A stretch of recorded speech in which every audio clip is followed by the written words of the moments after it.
ഈ അസംബ്ലിയിൽ അധ്യക്ഷപദം അലങ്കരിക്കുന്ന ഈ സ്കൂളിൻ്റെ head master father Reji Thengumpally അച്ഛ, ബഹുമാനപ്പെട്ട ഒരു അച്ഛൻ അവിടെ പുറകെ നിൽപ്പുണ്ട്. ആ അച്ഛൻ എൻ്റെ പള്ളിയിൽ വന്നുകൊണ്ടിരുന്ന അച്ഛനാണ്. ഞാൻ ചെമ്പ്ലാവ് പള്ളിക്കാരനാണ്. ബഹുമാനപ്പെട്ട അച്ഛ, ബഹുമാനപ്പെട്ട സിസ്റ്റേഴ്സ്, ബഹുമാനപ്പെട്ട അധ്യാപകരെ, എന്നെ ശ്രവിക്കുന്ന പ്രിയപ്പെട്ട കുട്ടികളെ, അന്താരാഷ്ട്ര ലഹരി വിരുദ്ധ ദിനത്തിൻ്റെ ചുവട് പിടിച്ച് നമ്മൾ ഒരു പ്രോഗ്രാം ഇവിടെ പ്ലാൻ ചെയ്തിരുന്നു. എന്നാൽ പ്രതികൂലമായ കാലാവസ്ഥ കാരണം അന്ന് ഈ പ്രോഗ്രാം ഇവിടെ നടത്തുവാൻ നമുക്ക് സാധിച്ചിട്ടില്ല. അതിൻ്റെ ഒരു പുനരാവിഷ്കരണമാണ് ഇവിടെ നടന്നു വരുന്നത്. അന്താരാഷ്ട്ര ലഹരി വിരുദ്ധ ദിനത്തിൻ്റെ പ്രത്യേകതകളെക്കുറിച്ച് നിങ്ങൾക്കറിയുമോ?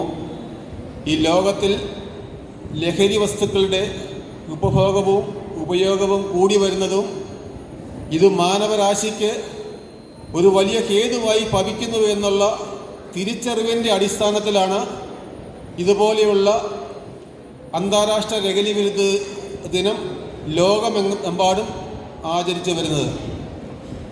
ഈ കാര്യത്തെക്കുറിച്ച് പറയുമ്പോൾ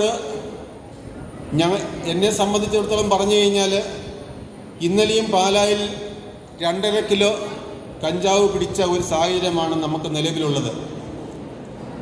ഈ ലഹരി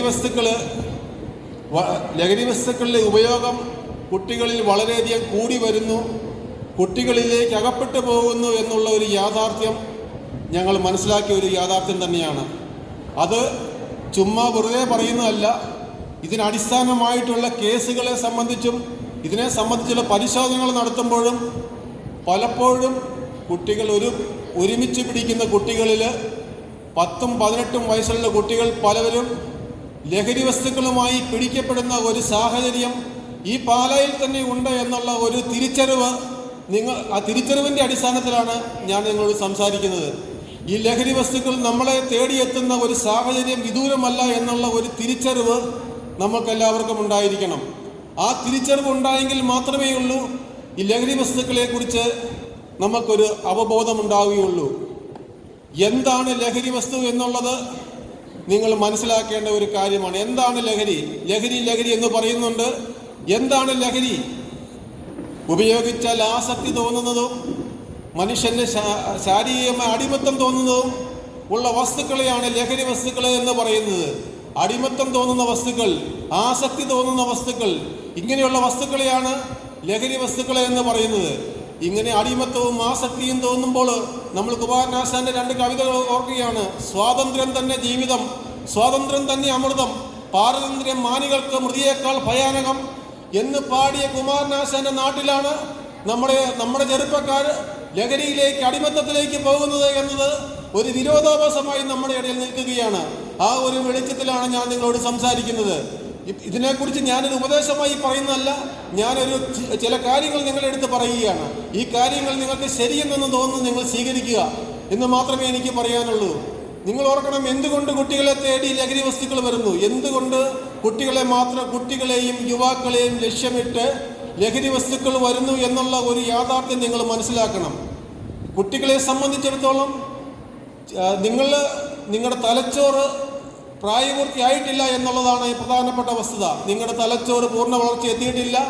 ശരിയായ തീരുമാനങ്ങൾ എടുക്കാൻ നിങ്ങൾക്ക് സാധിക്കുന്നില്ല. നിങ്ങൾ പലപ്പോഴും തീരുമാനങ്ങൾ എടുക്കുന്നത് നിങ്ങൾ അച്ഛനമ്മേനേക്കാൾ ഉപരിയായി പലപ്പോഴും തീരുമാനങ്ങൾ എടുക്കുന്നത് നിങ്ങളുടെ കൂട്ടുകാർ പറയുന്ന കാര്യങ്ങൾ അനുസരിച്ചാണ് നിങ്ങൾ പലപ്പോഴും തീരുമാനങ്ങൾ എടുക്കാറുള്ളത്. കൂട്ടുകാരുടെ ഒരു പ്രഷറുണ്ട്, പിയർ പ്രഷർ എന്ന് ഞങ്ങൾ പറയും. അതായത് അപ്പോൾ കൂട്ടുകാരൻ നമ്മുടെ കൂട്ടത്തിൽ ലഹരി ഉപയോഗിക്കുന്ന ഒരു കൂട്ടുകാരനുണ്ടെങ്കിൽ അവൻ പറയുകയാണ്, എടാ ലഹരി എന്ന് പറഞ്ഞാൽ വളരെ മായ പ്രപഞ്ചമാണ്, ഇത് ഉപയോഗിക്കണം, അല്ലെങ്കിൽ നീ എന്ത് മനുഷ്യനാണ് എന്നുള്ള രീതിയിൽ പോലും ഈ ലഹരി വസ്തുക്കൾ ഉപയോഗിക്കുന്നതിനെ കുറിച്ച് പറയാറുണ്ട്. നീ ഒരാണല്ലേ എന്ന് പോലും നമ്മളോട് കുറിച്ച് പറയാറുണ്ട്. അപ്പോൾ കൂട്ടുകാരുടെ ഈ സമ്മർദ്ദത്തിന് വഴങ്ങിയാണ് പലരും ലഹരി വസ്തുക്കൾ ഉപയോഗിക്കുന്നത്. അല്ലെങ്കിൽ നമ്മൾക്ക് ഏറ്റവും വേണ്ടപ്പെട്ട ആളുകൾ, നമ്മൾ ചേട്ടനായിട്ട് ധരിക്കുന്ന ആളുകൾ, ചില വാട്സാപ്പ് കൂട്ടായ്മകൾ, ചില ഇൻസ്റ്റാഗ്രാം കൂട്ടായ്മകൾ, ഇവയൊക്കെ കുട്ടികളിലെ ലഹരിയിലേക്ക് എത്തിക്കുന്ന ഒരു പ്രധാന ഘടകമാണ്. അതുമാത്രമാണോ നമ്മൾ ചിന്തിക്കണം? നമ്മുടെ ഈ സമീപകാലത്ത് ഇറങ്ങിയ സിനിമകളെ കുറിച്ച് നിങ്ങൾ ചിന്തിച്ചിട്ടുണ്ടോ? സമീപകാലത്ത് ഇറങ്ങിയ സിനിമകളെ കുറിച്ച് നിങ്ങൾ ആവേശം കണ്ട ആൾക്കാരുണ്ടോ? ഒന്ന് കൈവയ്ക്കേ. കണ്ടോ? ഭൂരിഭാഗം ആൾക്കാരും ഈ ആവേശം കണ്ട ആൾക്കാരാണ്. Hands down. കുട്ടികളെ, നിങ്ങൾ ഒരു കാര്യം മനസ്സിലാക്കണം. ആവേശം എന്ന സിനിമയ്ക്കകത്ത് സിനിമ ആരംഭിക്കുന്നത് മുതൽ അവസാനം വരെ മദ്യവും സിഗരറ്റും വലിക്കുന്ന ഒരു ആളിനെയാണ് രംഗണ്ണനെയാണ് നമ്മൾ കാണുന്നത്. ഈ രംഗണ്ണനെ നമ്മൾ എടുക്കാം. പക്ഷെ രംഗണ്ണന്റെ യഥാർത്ഥ ജീവിതത്തിൽ ഇവരൊന്നും സിഗരറ്റ് വലിക്കുകയോ മദ്യപിക്കുകയോ ഒന്നും ചെയ്യുന്ന ആളുകളല്ല. പക്ഷേ അവരുടെ കഥാപാത്രത്തിൽ അവർ ലഹരി ഉപയോഗിക്കുന്നവരായിട്ട് നമ്മളെ കാണിക്കുകയാണ്. പക്ഷേ ഈ കഥാപാത്രങ്ങളെയാണ് നമ്മൾ അനുകരിക്കുന്നത്. ഇത് നമ്മളൊരു സാധാരണ കാര്യമായിട്ട്, ഇതൊരു സ്വാഭാവിക കാര്യമായിട്ട് നമ്മൾ തെറ്റിദ്ധരിച്ചു പോവുകയാണ്. ഈ സിനിമകളൊക്കെ കണ്ടു കഴിയുമ്പോൾ ലഹരി ഉപയോഗിക്കുന്നത് വെറും ഒരു സാധാരണ കാര്യമായിട്ട് സാമാന്യവൽക്കരിക്കുകയാണ്. ഇതൊരു അപകടകരമായ ഒരു സിഗ്നലാണ്. ഒരിക്കലും ഒരു ലഹരി വസ്തുക്കളും, അത് മദ്യമായിക്കോട്ടെ, മയക്കുമരുന്നുകളായിക്കോട്ടെ, സിഗരറ്റ് ആയിക്കോട്ടെ, എന്തുമായിക്കോട്ടെ, ഇതൊന്നും നമ്മുടെ ശരീരത്തിന് ഒരു ഗുണം തരുന്നത് മാത്രമല്ല, നമ്മുടെ ജീവിതത്തെ പിന്നോട്ടടിക്കുന്ന കാര്യങ്ങളാണ് ലഹരി വസ്തുക്കളെ എന്നുള്ള കാര്യം തിരിച്ചറിവ് നിങ്ങൾക്കുണ്ടാകണം. ഈ കാണുന്ന സിനിമകളൊക്കെ വെറും സിനിമകൾ മാത്രമാണ്. ഈ സിനിമകളിൽ അഭിനയിക്കുന്നവരൊന്നും അവരുടെ യഥാർത്ഥ ജീവിതത്തിൽ അവരൊന്നും ലഹരി വസ്തുക്കൾ കൈകൊണ്ട് തൊടുന്ന ആളുകൾ മാത്രമല്ല എന്നുള്ള ഒരു തിരിച്ചറിവ് നമ്മൾക്കുണ്ടാകണം. ഈ തിരിച്ചറിവുണ്ടായെങ്കിൽ മാത്രമേ നമുക്ക് മുന്നോട്ട് പോകുവാൻ സാധിക്കുകയുള്ളൂ.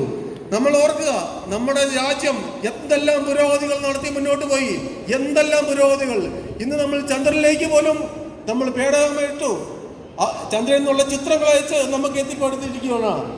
അതുപോലെയുള്ള മിസൈൽ, ആധുനിക സാങ്കേതിക വിദ്യകൾ, നമ്മുടെ അണവായുധങ്ങൾ പോലെയുള്ള ആധുനിക ആയുധങ്ങൾ, ഇവയെല്ലാം നമ്മൾ സ്വന്തമാക്കി. പക്ഷേ നമ്മുടെ ജനത ഈ മയക്കുമരുന്നുകൾ ഉപയോഗിക്കുന്നതുകൊണ്ടുള്ള ദൂഷ്യഫലങ്ങൾ എന്താണെന്ന് നിങ്ങൾക്കറിയുമോ? നിങ്ങളിവിടെ ശ്രദ്ധിച്ചേ. മയക്കുമരുന്നുകൾ ഉപയോഗിക്കുന്നുള്ള ദൂഷ്യഫലങ്ങൾ എന്താണെന്ന് നിങ്ങൾക്ക് അറിയുമോ?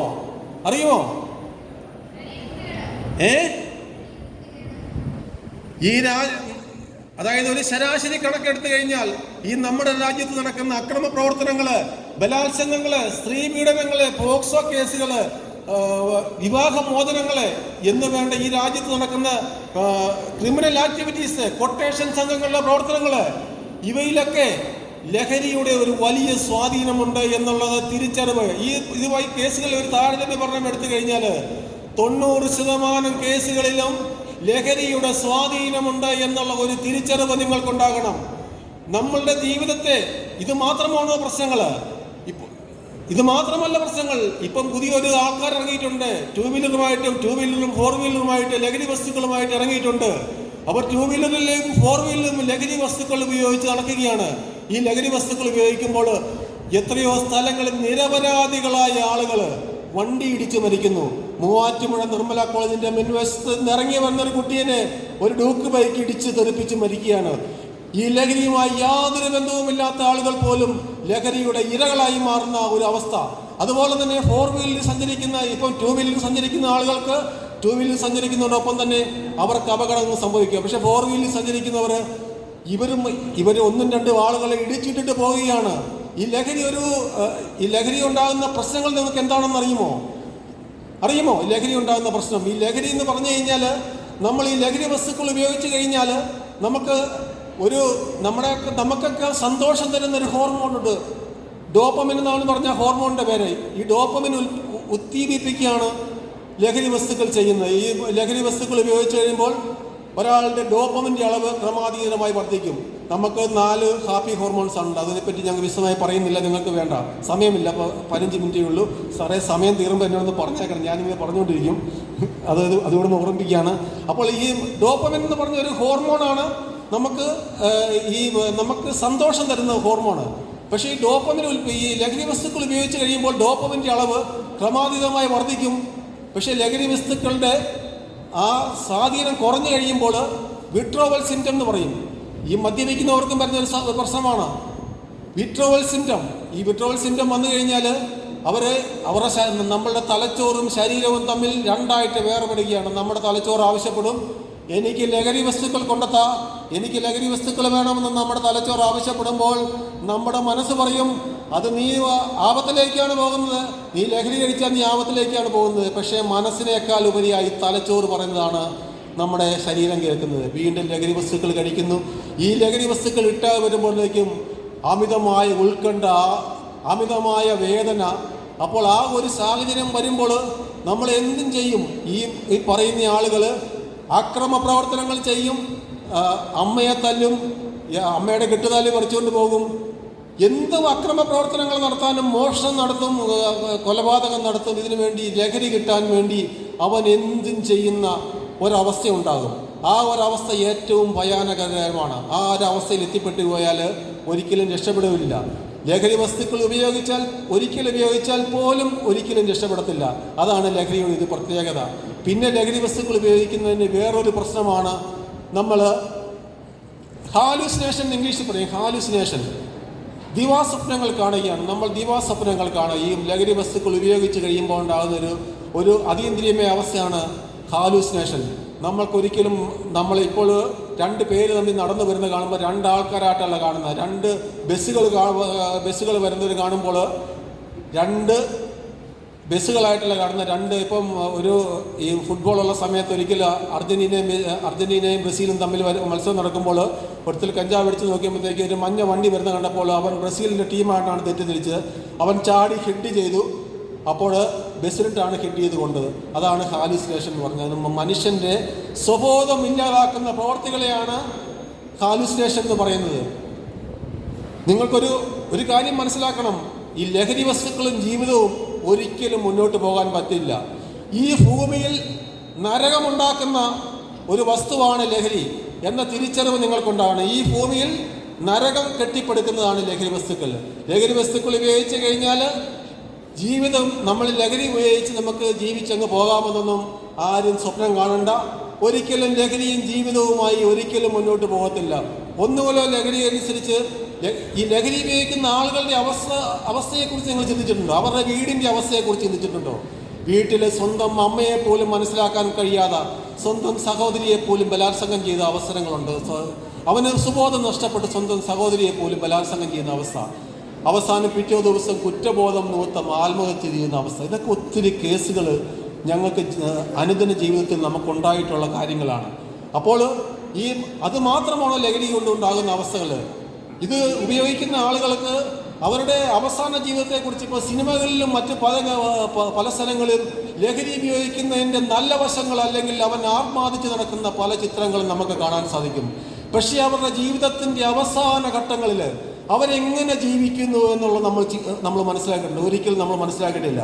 അവർ ഒരിക്കലും മാനസിക രോഗികളായി, നിങ്ങൾ മരിയൻ സദനം എന്നൊരു സ്ഥാപനമുണ്ട്, അവിടെ പോയി നോക്കണം. ലഹരി ഉപയോഗിച്ചുകൊണ്ട് മാനസിക രോഗികളായിട്ടുള്ള ഒരു പിടി ആളുകളെ നമുക്ക് മരിയൻ സദനത്തിൽ സാധാരണ സാധിക്കും. അതായത് ലഹരി നമ്മൾ നിർത്തിക്കഴിഞ്ഞാൽ പോലും നമുക്കതിൻ്റെ സൈഡ് എഫക്റ്റ്, അതിൻ്റെ ബുദ്ധിമുട്ടുകളെല്ലാം ഉണ്ടാകും. നമ്മൾ മാനസിക രോഗികളായി മാറുന്ന ഒരവസ്ഥ നമുക്കുണ്ടാകുന്നുണ്ട്. ഈ ഒരു തിരിച്ചറിവ് നമുക്കുണ്ടാകണം. അപ്പോൾ ഈ ലഹരി നമ്മളുടെ സ്വച്ഛമായ ജീവിതത്തിന് തടസ്സം നിൽക്കുന്നത് അതാണ് ലഹരി വസ്തുക്കൾ. ഈ ലഹരിയും ജീവിതവുമായി നമുക്കൊരിക്കലും മുന്നോട്ട് പോകാൻ സാധിക്കത്തില്ല.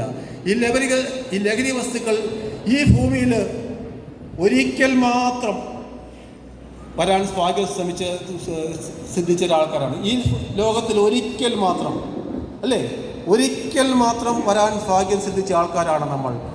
നമ്മൾക്ക് ദൈവം തന്നിരിക്കുന്ന മഹത്തായ ജീവിതത്തെ, ദൈവം തന്നിരിക്കുന്ന അമൂല്യമായ ജീവിതത്തെ നമ്മൾ ലഹരി വസ്തുക്കളുടെ ഉപയോഗിച്ച് ചെകുത്താനെ പോലെ നമ്മൾ ജീവിക്കണോ? നമ്മളുടെ ജീവിതം നശിപ്പിക്കണോ എന്നുള്ള ഒരു ചോദ്യം നമ്മുടെ മുന്നിൽ ഒരു ചോദ്യചിഹ്നമായി തന്നെ എന്നും നമുക്കുണ്ടാകണം. ആ ഒരു ചോദ്യത്തിൻ്റെ അടിസ്ഥാനത്തിൽ നമ്മുടെ സ്വച്ഛമായ ജീവിതത്തെ തകർക്കുന്ന ലഹരി വസ്തുക്കളിൽ നിന്ന് ഒരു വിടുതൽ പ്രാപിക്കാൻ ഒരിക്കലും ലഹരി വസ്തുക്കൾ ഉപയോഗിക്കില്ല എന്നൊരു പ്രതിജ്ഞയെടുത്താൽ പോരാ. ഈ പ്രതിജ്ഞ നമ്മുടെ ജീവിതത്തിൽ പ്രാവർത്തികമാക്കാൻ മാത്രമേ ഉള്ളൂ. നമ്മൾ വെറുതെ എടുത്തിട്ടൊരു കാര്യമില്ല. നിങ്ങളുടെ സ്കൂളിൻ്റെ പ്രവർത്തനങ്ങളൊക്കെ കണ്ടപ്പോൾ എനിക്ക് വളരെ സന്തോഷം തോന്നി. എനിക്ക് മനസ്സിന് വളരെ സന്തോഷം തോന്നി. പാലാ രൂപതയുടെ KCBCയുടെ ലഹരി